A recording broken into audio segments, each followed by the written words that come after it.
अस्सलाम वालेकुम नाज़रीन, मैं हूं रिजवान जाफ़र। हमारा पाकिस्तान के साथ हाजिर खिदमत हैं। आज हम हैं Korangi association of trade and industry यानी काटी में, और ये कराची में जो कोरंगी इंडस्ट्रियल एरिया है बड़ा इंपॉर्टेंट इंडस्ट्रियल एरिया है।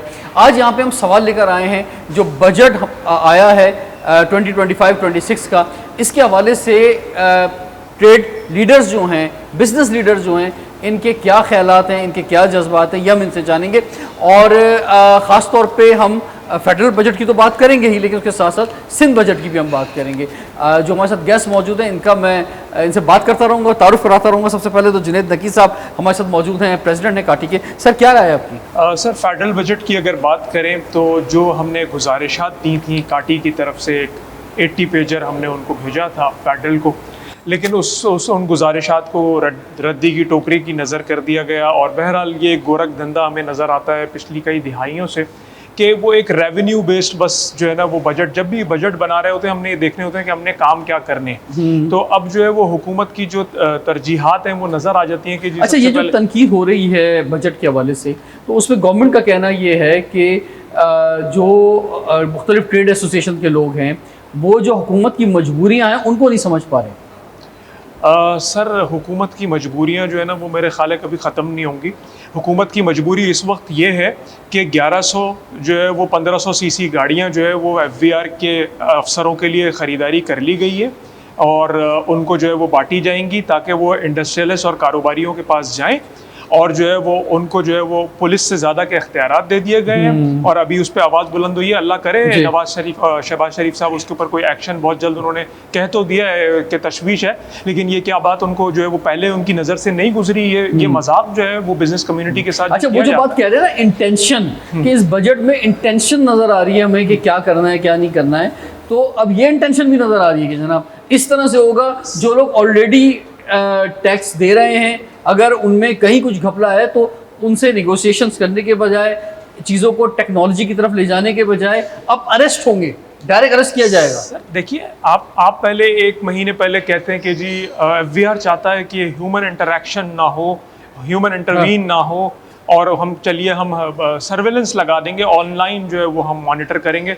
और फिर आप रातों रात एक ऑर्डिनेंस ले आते हैं और उसमें आप कहते हैं कि जी अब एक अफसर आएगा, वो इन्वेंट्री कंट्रोल देखेगा, जहाँ से माल आ रहा है, कहाँ माल जा रहा है। ये सारी चीज़ें आपने रिश्वत सतानी को भी आपने जो है वो उरूज पे कर दिया, साथ साथ आपने एक हरासमेंट की। सर देखें, अगर आपने टैक्स कलेक्टर बनना है, आप सबसे पहले एतमाद अपना, आपने जो ट्रस्ट डेफिसिट हो गया ना उसके साथ अमेकेबली, और दूसरा ये जो आदमी, जो इंडस्ट्री आपको टैक्स दे रही है उसके साथ नरम रवैया रखें।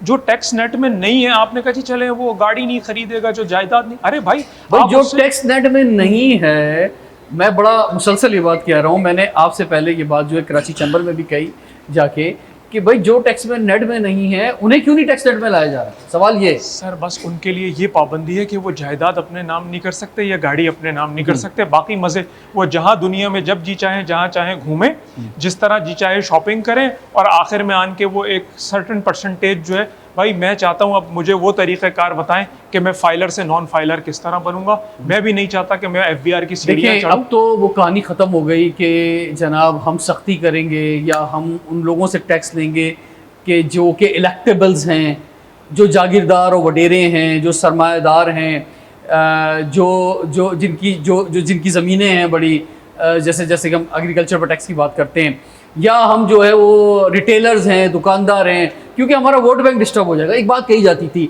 या हम हुकूमत नहीं बना सकेंगे अगर इन जागीरदारों वडेरों से टैक्स मांग लेंगे, तो इलेक्टेबल्स कहाँ से आएंगे पार्लियामेंट के अंदर। तो अब तो ये कहानी ख़त्म हो गई। अब तो सबको पता है इलेक्शन कैसे होते हैं। पहले तो छुप छुपा की बात होती थी, अब तो ये बात अंडरस्टूड है। तो इसका मतलब ये है कि अब आपको फिक्र करने की ज़रूरत नहीं है। मैं तो कहता हूँ शहबाज शरीफ साहब से कि आप इस दफ़ा नहीं, उससे अगली दफ़ा भी वज़ीर आज़म होंगे। सारी सूबाई हुकूमतों से कहता हूँ कि आप जनाब आ गए, 50 साल के लिए आ गए, समझ लें आप। जब तक जिंदा, जब तक हुकूमत के अंदर रहेंगे आप लोग जो हैं, तो फिर किस बात का डर है?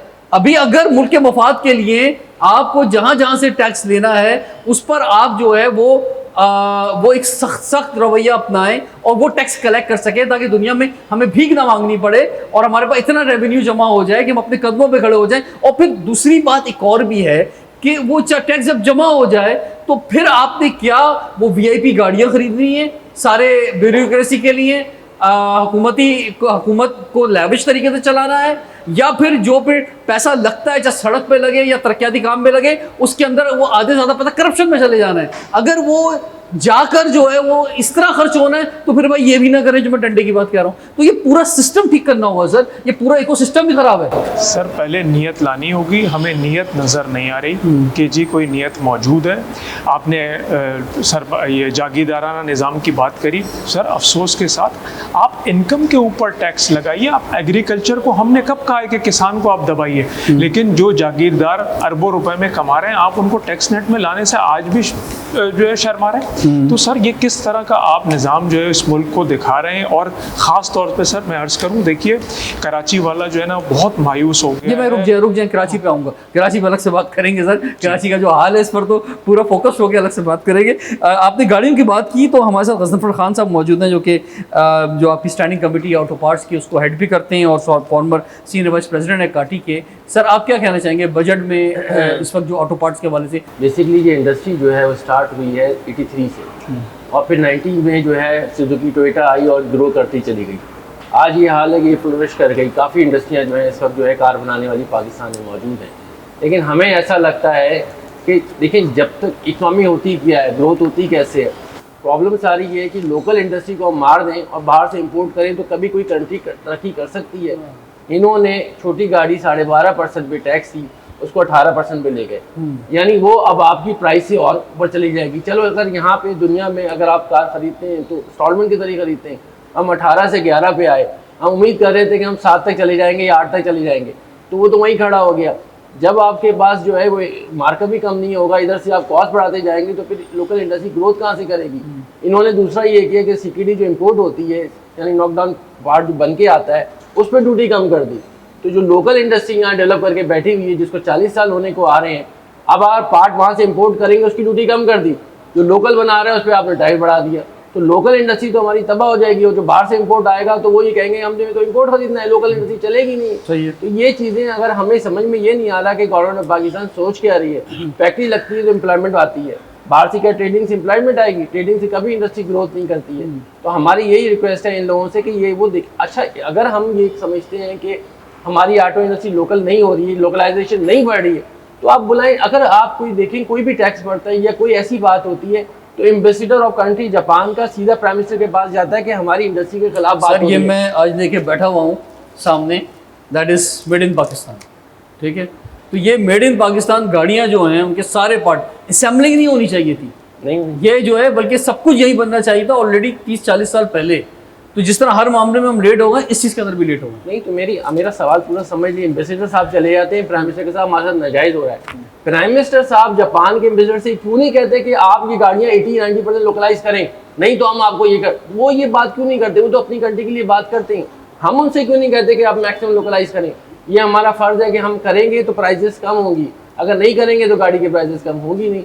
और दूसरी बात जहाँ तक आपने, मैं थोड़ा सा जो है उसमें हूँ, ये हमें सिंध की बात कर रहे थे आप अभी हमारे नकीब भाई से। देखिए हमारे 14 प्लांट में से तो 7 प्लांट तो सिंध में लगे हुए हैं। हमें समझना चाहिए कि अगर ये इंडस्ट्री हमारी चलेगी तो सिंध चलेगा, हमारा रोजगार बढ़ेगा। तो ये जो हम सिंध भी जो है फेडरल के साथ सर गाड़ियों की कीमतें, लोकल गाड़ियाँ जो असेंबलियाँ हो रही हैं वो सस्ती होने जा रही हैं, महंगी होने जा रही हैं? मुमकिन ही नहीं है सस्ता होना। और इम्पोर्टेड कार्स जो हैं, अब उसमें इम्पोर्टेड कार में इन्होंने दूसरी चीज़ ये कर दी मेरे भाई, इन्होंने 5 इयर्स जो है वो अलाउ कर दिया। अच्छा ये इन्होंने इसमें नहीं डाला, उन्होंने एसआरओ निकाल दिया, बजट में ही डाला। एसआरओ से 5 इयर्स जो है यूज कार वो आप इंपोर्ट कर सकेंगे। तो ये चीजें तो हम लोग तो वैसे ही 5 साल पुरानी गाड़ी मंगाते हैं, वही हमें 0 मीटर लग रही होती है। इम्पोर्टेड कार जो है 3 इयर्स वो 5 इयर्स पे ले गए, ये 3 साल से 5 साल में ले गए, 5 साल पे ले गए। तो हमारी इंडस्ट्री कैसे चलेगी? तो मैं ये समझता हूँ कि सिंध को खड़ा होना चाहिए, इंडस्ट्री सारी यहाँ मौजूद है। इस तरह करने से, इस पॉलिसी से क्या आप लोकल इंडस्ट्री डेवलप कर पाएंगे, चला पाएंगे? और रहा सवाल आप लोगों का कि आप जितने मीडियाज होते हैं वो एक सवाल करते हैं कि पाकिस्तान की प्राइस बहुत ज़्यादा है। सर आप इंडिया से कंपेयर कर लें, वो बनाता है 60 लाख गाड़ी, हम बनाते हैं 2 लाख, उसका डॉलर हमारे डॉलर का फ़र्क कर लें, अगर वहाँ आ जाए तो आपको गाड़ी की कीमत बिल्कुल। और मैं अक्सर अपने इंडिया के दोस्तों से कहता हूँ, जब वो रेट बता रहे होते हैं ना कि पाकिस्तान में इतनी महंगी गाड़ी, पहली बात तो मैं कहता हूँ डॉलर में कन्वर्ट करो, तकरीबन बराबरी हो जाएगी। और दूसरी बात ये है कि यहाँ पे या तो माशाल्लाह यहाँ पे लोगों के पास पाकिस्तान में ज़्यादा पैसा है कि जितनी भी महंगी गाड़ी बन जाए वो ऑन पे ही बिक रही होती है, लाइनें लगी हुई होती है उसके अंदर जो है ना, और वहाँ पे वो गाड़ियाँ खड़ी होती हैं, वो खरीदने वाला नहीं होता। तो यहाँ तो ये सूरत हाल है सर। तो थैंक यू वेरी मच, आपने हमें ज्वाइन किया। नाज़रीन, टाइम एक ब्रेक का, और ब्रेक के बाद कंटिन्यू करते हैं, देखते रहिए प्रोग्राम हमारा पाकिस्तान।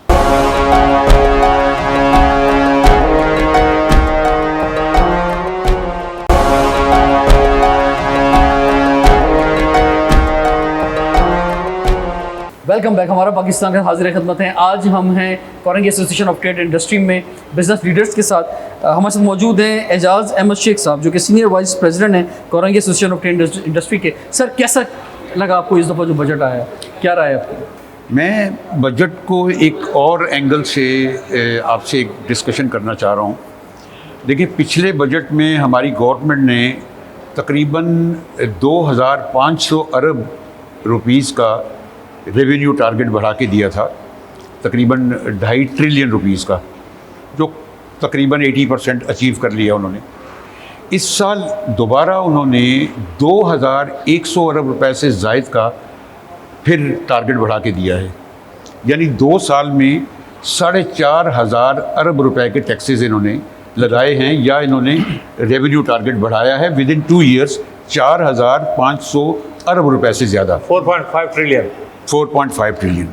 मेरा ये कहना है कि ये गवर्नमेंट अपने रेवेन्यू टारगेट तो बढ़ा देती है, लेकिन आप ये देखें कि हमारी इकोनॉमी का साइज़ कितना बढ़ रहा है। हमारी इकोनॉमी तो बढ़ नहीं रही, हमारी एक्सपोर्ट तकरीबन रुकी हुई है 32 अरब डॉलर के ऊपर। एग्रीकल्चर जो इस साल हमारे पास रिपोर्ट है वो बिल्कुल पॉजिटिव में नहीं गई, 0.4% तकरीबन उसकी ग्रोथ है, जो कि इनका टारगेट था 6-7% की ग्रोथ का। इंडस्ट्रियल जो है वो हमारी नेगेटिव ग्रोथ है, आपको पता होगा ये बात। इंडस्ट्री नेगेटिव ग्रोथ, एग्रीकल्चर की कोई ग्रोथ नहीं, और रेवेन्यू जो है वो 2100 अरब रुपए इस साल ज़्यादा लेंगे, 2500 अरब रुपए पिछले साल का इनका ज़्यादा था। तो मेरा ये है कि ये पैसे कैसे ले रहे हैं ये, यानी इकोनॉमी का साइज़ नहीं बढ़ा, और इसी इकोनॉमी को निचोड़ के वो पैसे इकट्ठे कर रहे हैं। देखिए, पाकिस्तान में एक बहुत बड़ा अमाउंट है या पैसा है जो अभी तक इकोनॉमी में ऑफिशियली नहीं आ रहा। बिल्कुल ठीक है, अब उसको लाने का तरीका क्या हो सकता है, उसके ऊपर गवर्नमेंट को सोचना चाहिए।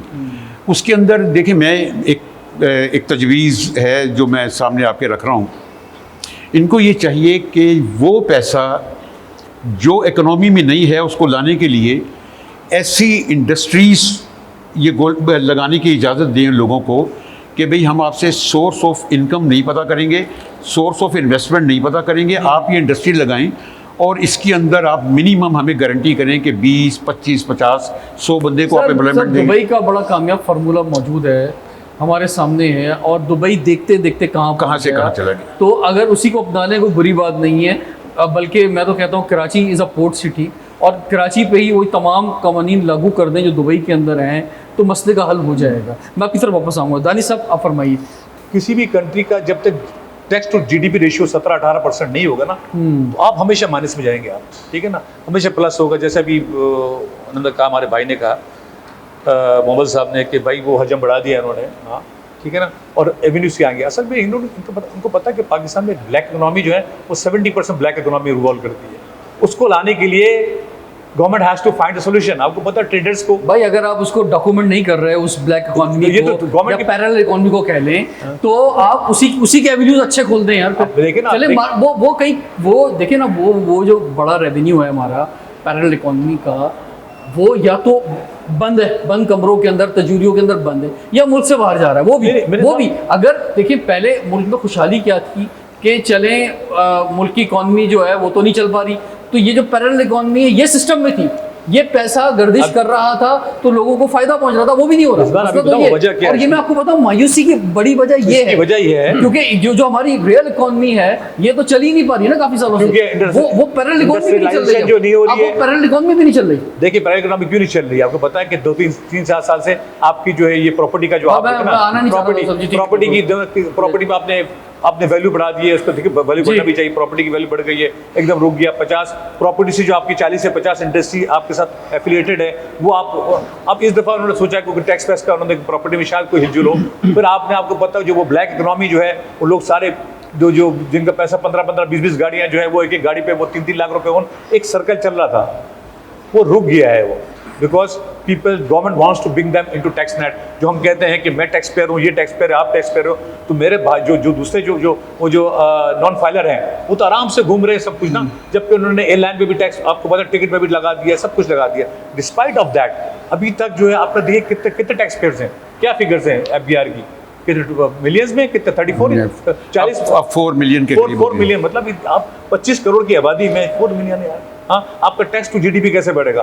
देखिए हमें टारगेट करना, देखिए आप अभी चीफ साहब ने वहाँ पे अमेरिका के अंदर जो बिजनेसमैन से खिताब किया, आपके पास 1 ट्रिलियन की जो कह रहे हैं ना कि जो रेयर मिनरल्स की जो ज़खायर है, मतलब अमेरिका जो है वो यूक्रेन के पीछे पड़ा हुआ कि भाई मुझसे साइन कर लो। हाँ, अगर हम ये अपने जो मिनरल के export is the only solution, industrialization is the solution. ID अभी परसों जो है फिलीपींस का, मैंने नेशनल वो जो वहाँ पे PC में थे, अब I missed you over there, उनकी 38 बिलियन की IT की एक्सपोर्ट है अभी तक, और 3 साल में कह रहे हैं वी विल टच 50 बिलियन $, और हम अभी तक 3-3.5 के तरह, करेक्ट मी, 3-3.5, तो हमें तो वार फुटिंग पे जो कल करना था, उसमें भी हमने ई-कॉमर्स के ऊपर टैक्स लगा दिया है। देखिए हमें तो वैसे ही हमारा नहीं चल पा रहा था, गवर्नमेंट टारगेट दे दे कि भाई हमने 1-2 साल के अंदर इसको 10 बिलियन या 15 बिलियन पे टच करना है।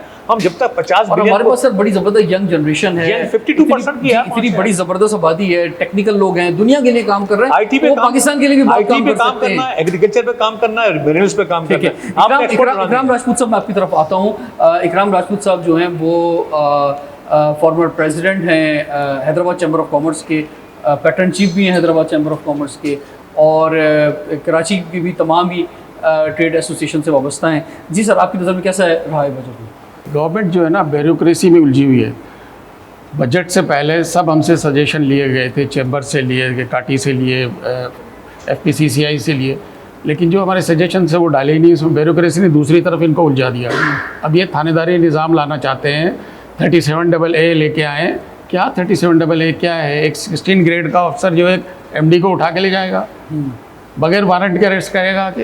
तो ये इस माहौल में कैसे होगा? ना हमारी एक्सपोर्ट होगी, ना इंडस्ट्रियलाइजेशन उम्मीद है कि होगी। ये चीज़ें बैक हो जाएगी। मुझे देखें, मैं आपके प्रोग्राम के तवस्सुत से मैं प्राइम मिनिस्टर साहब से अपील करूँगा कि शहबाज शरीफ साहब, आप तो बेसिकली बिजनेसमैन हैं, आप इंडस्ट्रियलिस्ट हैं, आप ये समझें किस तरफ लेके जा रहे हैं। अभी एक मीटिंग हुई थी वहाँ पे कैबिनेट की, जब उनको बताया गया कि 37AA आया तो वो हैरान हुए कि ये कैसे हो गया, ये किन के लिए है, तो उन्होंने इसका नोटिस लिया है।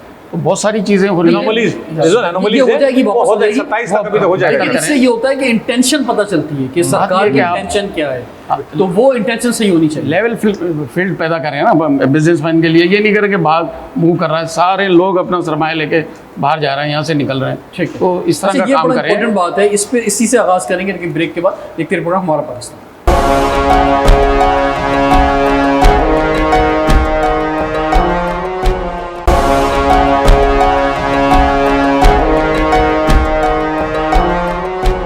वेलकम बैक, हमारा पाकिस्तान हाजिर खिदमत है। आज हम करेंगे association of trade and industry में।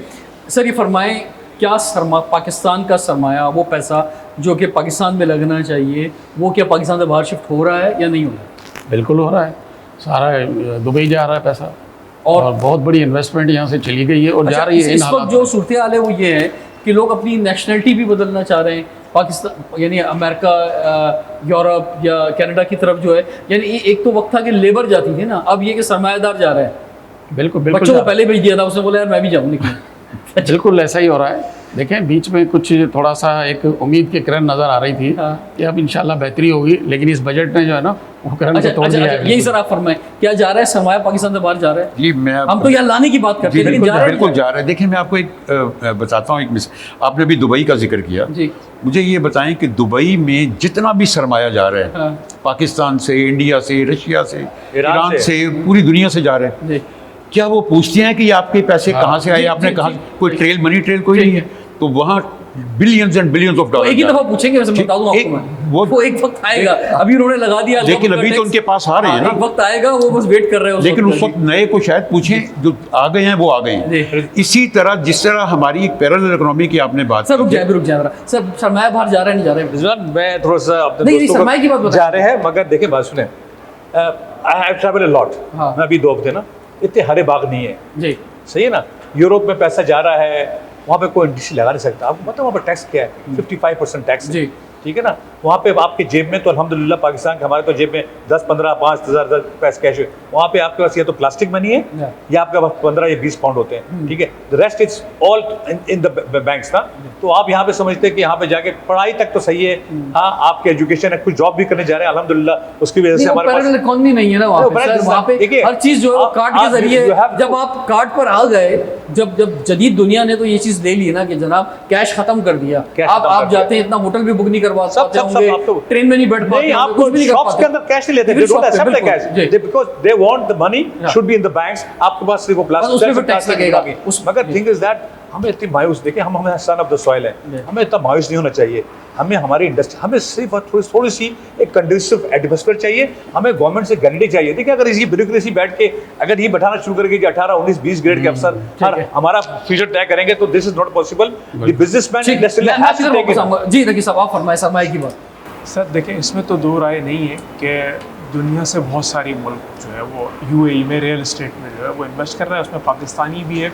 और उसकी वजह ये है कि देखिए वहाँ जो टैक्सेशन है और यहाँ पाकिस्तान में जो टैक्सेशन है उसका निज़ाम, नंबर 1 निज़ाम बहुत सहल और आसान है। एक दिन में आप 24 आवर्स में कंपनी बना के ऑपरेशनल जो है वो हो जाती है सिर्फ 24 घंटे में।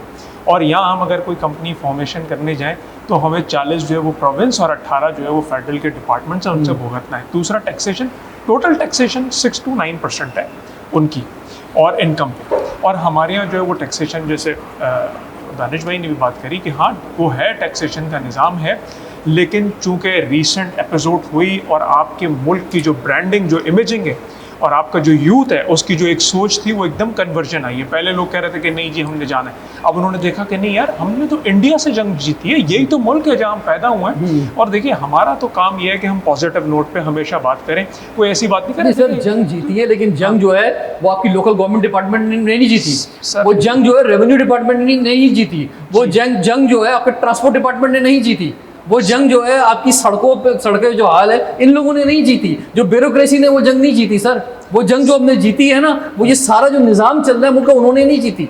तो या तो अगर आप तारीफ करते हैं उस जंग की और फख्र लेना चाहते हैं तो फिर इन सारे इदारों को भी काबिल फख्र बनाएं। सर इन सारे इदारों को काबिल फ़ख्र बनाने के लिए यह ज़रूर है कि इस मुल्क के अंदर ही सिर्फ, या आप देखें ये बात पूरे मुल्क के लिए लागू नहीं होती। इस्लामाबाद में कौन सा सिस्टम काम करता है, या पंजाब के कुछ शहरों में आप जाएं, इंटीरियर पंजाब में भी जाएं, वो कौन से ऐसे निज़ाम है वहाँ, वो कौन से चांद से लोग आए, वो पाकिस्तानी हैं जिन्होंने उन शहरों को बनाया है। अच्छा ये भी बिल्कुल। अब मुझे ये फरमाएं, ये जो जिस तरफ आप आ गए हैं ना, तो ये सवाल मुझे करना भी था आपसे, ये कराची में मायूसी ज़्यादा है?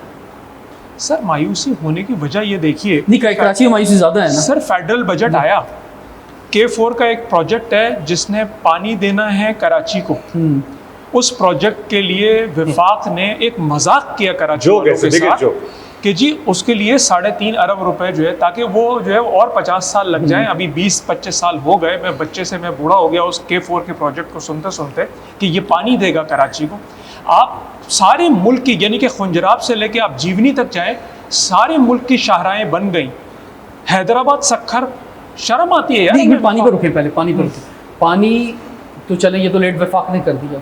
उसके बाद जो डिस्ट्रीब्यूशन ऑफ वाटर का जो निज़ाम है कराची के अंदर, अभी इस वक्त जो डिस्ट्रिक्ट सेंट्रल के हालात हैं, नाज़िमाबाद, नौनाबाद के इलाकों के अंदर, वहाँ हफ्ते में एक दिन भी पानी नहीं आ रहा। और बहुत सारे इलाके ऐसे जहाँ सालों से नहीं आ रहा। ये तो वो इलाके जहाँ अब नहीं आ रहा, चलें पिछले 2-3 सालों के अंदर, तो वो भी एक बहुत बड़ा मसला है। K4 आ भी जाएगा ना तो भी वहाँ पानी नहीं पहुँच पाएगा। फिर एक टैंकर माफिया चल रहा है, तो ये पानी चल, इस पर अलग प्रोग्राम करेंगे। अब आ गए जनाब ये मोटरवे की बात कर रहे हैं, सखर से लेके हैदराबाद तक की, तो उस पर ये तशवीश पाई जाती है क्योंकि सिंध गवर्नमेंट जो है, मतलब हम जब इस्लामाबाद में बैठ के बात करते हैं तो वो बड़े मजाक के अंदाज में कहते हैं कि जनाब बड़ी करप्ट है, पहले भी पैसे दिए हमने, पहले भी खा गए, और अब डर ये है कि अब अगर हम दोबारा पैसे देंगे तो सिंध गवर्नमेंट दोबारा खा जाएगी, या दोबारा जो है वो जो कल्चर है यहाँ का सिंध का कि मुश्किल से 25-30% 40% चलने लग जाता है, बाकी सब खा जाते हैं। तो भाई ऐसा फिर हम क्यों दें पैसे?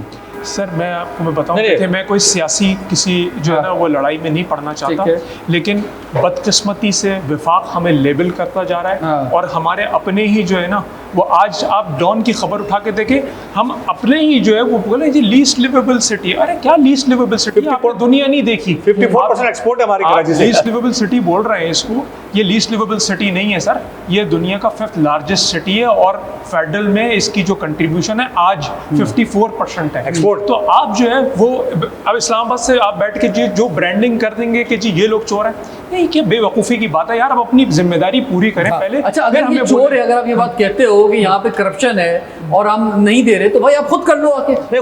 वैसे ही फेडरल प्रोजेक्ट है, आप सारे ठेकेदार वगैरह सब कुछ वहीं से लेकर आ जाओ। आप बनाओ तो, आपकी इंटेंशन और नियत तो हो। नहीं, हाईवेज कौन बनाता है, मोटरवे कौन बना रहा है, ये FWA या NLC? फेडरल है ना, फेडरल है ये तो। तो फिर क्यों हम पे कह रहे हैं कि हम चोर हम खा जाएंगे? बदकिस्मती की बात है कि कराची को सप्रेस किया जा रहा है जानबूझ के, और इस मुल्क का जो वासी है ना, इस शहर का ख़ास तौर से कराची का, वो अब महरूमी के जो है ना वो, और अब बिजनेस कम्युनिटी मेरा ख्याल है अब एट वर्ज के जी हम ये बात और ये मैं मुसलसल एक बात कह रहा हूँ कि जब इस शहर में 100 लोग मरते थे उस वक्त भी शहर रिजिलियंट था। उस वक्त भी शहर में बड़ी जान थी, लेकिन आज जो है वो कमर टूट गई है और आज मायूस है। यानी हालात सही हैं, अमन है, लेकिन और उसकी वजह ये एहसास महरूमी है कि एक तो जो जुल्म वफाकी गवर्नमेंट करती है और फिर दूसरी जुल्म जो सूबाई हुकूमत भी कर देती है शहर के साथ। तो दोनों मिला के जनाब जो है ना वो तबाही शहर के साथ कर रहे हैं। उसकी जो ब्रांडिंग है ना वो विफाक क्रिएट कर रहा है कि जी हम चोर हैं। कराची और सूबा सिंध में रहने वाले आपस में लड़वाए वो चोर हैं, ये अपने मसाइल, और हमें जो है ना वो पैटी इशूज़ के अंदर आपस में हेड ऑन कराया जाता है, विच इज़ रॉन्ग। आप अपनी जिम्मेदारी पहले पूरी करें, आप सूबे का जो हक है वो दें। 18वीं तरमीम के बाद आपने बिल्कुल हाथ उठा लिए, और आज अगर आप ये बात करें EDF की, जो एक्सपोर्ट डेवलपमेंट फंड है, आप जो है वो सिर्फ सूबा सिंध को महरूम रखते हैं, बाकी सारी जो है वो आप जगहों पे वही एक्सपोर्ट, सारा कंट्रीब्यूशन आपकी 50% एक्सपोर्ट जाती कहाँ से है, आप उठा के देख लीजिए। आपको FBR बता देगा कि एक्सपोर्टर तो 50% कराची में बैठा है, और आप एक्सपोर्ट डेवलपमेंट फंड जो है वो दूसरे जगहों पे आप खर्च करा रहे हैं और रिलीज करा रहे हैं। This is wrong sir, this is जो तो आप खुद जो है वो एहसास ये क्रिएट करा रहे हैं कराची वालों को। बिल्कुल जी सर, फरमाइए। मैं 2-3 बातों पे ज़रा सा चाहूँगा कि आप रोशनी डालें। एक तो देखें, इस बजट के अंदर कॉटेज इंडस्ट्री का कोई जिक्र नहीं है, जबकि कॉटेज इंडस्ट्री जिस पैमाने पे हमें ज़रूरत है, तमाम मेन स्ट्रीम इंडस्ट्री को कॉटेज इंडस्ट्री की ज़रूरत पड़ती है, उसके ऊपर काम होना चाहिए। और फिर बजट के हवाले से मैं ये कहूँगा कि देखें, ड्राइंग रूम पॉलिसीज़ नहीं होनी चाहिए। आप बजट किससे लेंगे, पैसे किससे लेंगे? बिज़नेस कम्युनिटी से। जब आप बिज़नेस कम्युनिटी को ईज़ ऑफ बिज़नेस ही नहीं देंगे, उसके पास एटमॉस्फेयर ही नहीं होगा काम करने का, तो कहाँ से आपको जनरेट करके पैसे देगा? पूरे मुल्क का निज़ाम किससे चलेगा? पैसों से चलेगा। पैसे कौन जनरेट करके देगा? Business community. जब आप बिज़नेस कम्युनिटी को ही इज़्ज़त नहीं देंगे, बिज़नेस कम्युनिटी को ऑन बोर्ड नहीं लेंगे, तो कहाँ से आपके पास जो है रेवेन्यू जनरेट होगा? पूरा जो आपका टैक्स कलेक्शन का नेटवर्क है, FBR की मुस्तकिल हैरासमेंट होती है कि आपके पास कलेक्शन हो ना हो, आप एडवांस टैक्स जमा करवा दें, और आपके पास कोई फोरकास्ट हो, सेल हो नहीं हो, एडवांस टैक्स जमा करवाएं, हर चीज़ आप एडवांस में जमा करें। तो बेसिकली ये कि आप जैसे ये कह रहे हैं कि ईज़ ऑफ बिज़नेस तो बहुत दूर की बात है, जो बिज़नेस कम्युनिटी जो काम कर रही है उनको भी ये काम नहीं करने देते सही तरीके से। मुस्तकिल हैरासमेंट है, मुस्तकिल FBR की नोटिस आती हैं, ये सवाल, ये जवाब, ये कंप्लाइंस। तो बेसिकली ये जो है, जब तक आपके रियल एस्टेट सेक्टर को ये नेट में नहीं लेकर आते, एग्रीकल्चर सेक्टर को नेट में नहीं लेकर आते, रिटेल सेक्टर को ये नेट में नहीं लेकर आते। एक बहुत बड़ा रिटेल स्टोर है, मैं वहाँ पे गया, मैंने बोला ये कल की बात है कि यार तुम लोग तो टैक्स से फिर बच गए। आप हैरान होंगे उसका जवाब सुन के, वो कहता है जी हम तो मुट्ठी भर के ऐसा टैक्स दे देते हैं, आपको पता ही नहीं। मैं सबसे पहले ये कहना चाहूँगा कि हम लोगों ने बहुत डिस्कशंस तो की हैं। हमारे मुल्क का सबसे बड़ा प्रॉब्लम ये है कि हमें अभी तक कोई विज़न नहीं दिया गया। हमारे यहाँ हमें ये पता ही नहीं होता है, हमारे हुकाम हजरात जो है वो ये नहीं देखते हैं कि यार budget is actually an opportunity for the business community, लेकिन वो हमारे लिए थ्रेट क्रिएट कर देते हैं। बजाय इसके कि वो हमारे लिए ईज़ ऑफ बिज़नेस क्रिएट करें, वो हमारे लिए ये क्रिएट कर देते हैं कि आपको हरास करना है, आपको ये उनको राइट्स दिए जाते हैं कि आप जाके बगैर नोटिस के किसी को अरेस्ट कर लें। This is business. यहाँ पे कोई मजाक थोड़ी हो रहा है यार। आप अगर आपके राइट्स हैं, हमारे मुल्क के राइट्स हैं, आप ऐसा बजट पेश करें जो कि हमें एक विजन दे। हमें पता हो कि हम इतनी मुश्किलात से अभी आके स्टैंड अप होने के लिए पोजीशन में आते हैं, हमें नीचे से इस तरह से कारपेट खींचा जाता है कि दौड़ल नीचे। तो मेरी हुकाम हजरात से ये रिक्वेस्ट है कि हमें एक विजन दें, हमें उस विजन पे एक रोड मैप दें। उस रोड मैप पे हमें ये पता हो कि हम एक एक स्टेप करके अपने मुल्क को कैसे आगे बढ़ाएंगे and how we get to the position of a vision, चाहे वो 2030 का हो, 2035 का हो, 2040 का हो, but we need a vision for our country. ठीक है सर, बहुत शुक्रिया जी। अभी जो बात हो रही है, एक चीज़ बहुत शिद्दत से कमी महसूस की जाती है कि हम जब बजट की बात करते हैं वो 1 साल के लिए होता है, उसके बाद वो रोल बैक हो जाता है। पता नहीं होता है कि जो आपने मराद दी हैं या जो फैसिलिटी दी हैं वो अगले साल विड्रॉ कर ली जाती हैं। 71 के बाद से लेके अब तक कोई आपका डेवलपमेंट प्रोग्राम नहीं है पाकिस्तान का। ठीक, ये एक बहुत बड़ा अलमिया है। आपको इकोनॉमी बढ़ानी है, आपको इंडस्ट्री को अगर फ्लरिश करना है तो आपको एक प्रॉपर डेवलपमेंट प्रोग्राम देना चाहिए। कम 10 साल 15 साल का एक टारगेट होना चाहिए और वो हर साल हम उसके करीब जा रहे हो। बजट हमें बता रहा हो, बजट हमें वो इंडिकेट कर रहा हो कि जनाब हमारा जो टारगेट है 25 साल का, उसमें हम कितना करीब। देखिए 71 से पहले की अगर आप अपनी फिगर्स उठा के देख लें तो वो बड़ी पॉजिटिव थी हमारे यहाँ। आप जो भी फिगर उठा के देख लें वो सारे मेट्रिक्स बड़े पॉजिटिव रहे हैं और उसकी मेन वजह ये थी कि कोई एक बेस लाइन बनी हुई थी। अभी ना हमारा प्लानिंग कमीशन है, उसका कोई वजूद है। ठीक है, IMF को ये नहीं चाहिए कि आप करके आ रहे हैं। IMF को अपनी एक बॉटम लाइन चाहिए आपसे कि आपको क्या करना है। वो आपको तरीका नहीं बताएगा। ऑस्टेरिटी ड्राइव जो है वो सारे इस वक्त इंडस्ट्रियलिस्ट बैठे हुए हैं, कोई एक भी कंफर्म कर दे कि यार 500-600% कहाँ इजाफा होता है तनख्वाहों के अंदर, जो भी खुलेआम किया गया। और हमारे जो फाइनेंस मिनिस्टर हैं वो उसको कह रहे हैं कि 2016 के बाद अब हमने ये किया है। This is not fair at all. ये पैसा कम हमारा है। हम जो चाहे इनडायरेक्ट टैक्सेशन हमारी दुनिया में सबसे ज़्यादा 63% है, आपको मालूम है। 70% जो टैक्स लेते हैं हम, FBR 63% ही हो गया। बाकी जो रिमेनिंग फिगर है उसमें 90% एडवांस टैक्स की मद में आता है, जिसमें FBR का कोई लेना देना नहीं है। आप जो 90% यानी जो बाकी बचा हुआ है 63% में से, ठीक है 37%, वो उसका भी 90% जो है वो एडवांस टैक्स में बंदा सर झुका करके दे रहा है, चाहे वो सैलरीड क्लास हो, चाहे वो बिजनेस कम्युनिटी हो। हमारी जो इकोनॉमी जो मैंने पहले जिक्र किया जो एक्सपेंड होगी ना, ये धौंस धमकी से नहीं होगी। इसके लिए जो पैरेलल इकोनॉमी चल रही है उनको लालच दे के इकोनॉमी के अंदर लाएं, ना कि गन पॉइंट के अंदर लाएं। यानी उनको ऐसे इंसेंटिव मतलब उनको आप अट्रैक्ट करें, यूँ अट्रैक्ट करें कि आप भाई लाएं पैसे, जैसे दुबई अट्रैक्ट करता है। मैं आपको देखें उस इकोनॉमी को दुबई अट्रैक्ट करता है। IT सेक्टर की आप बात करते हैं, आपने उसके ऊपर टैक्स लगा दिया। ई-कॉमर्स पे आपने कहा कि जी बिजली जो है हम सस्ती फराहम करेंगे और जो है वो आपको रिलीफ देंगे, सैलरी पैकेज देंगे, और आपने 18% सोलर पे लगा दिया और बिजली के बिल और पेट्रोल का बम गिरा दिया।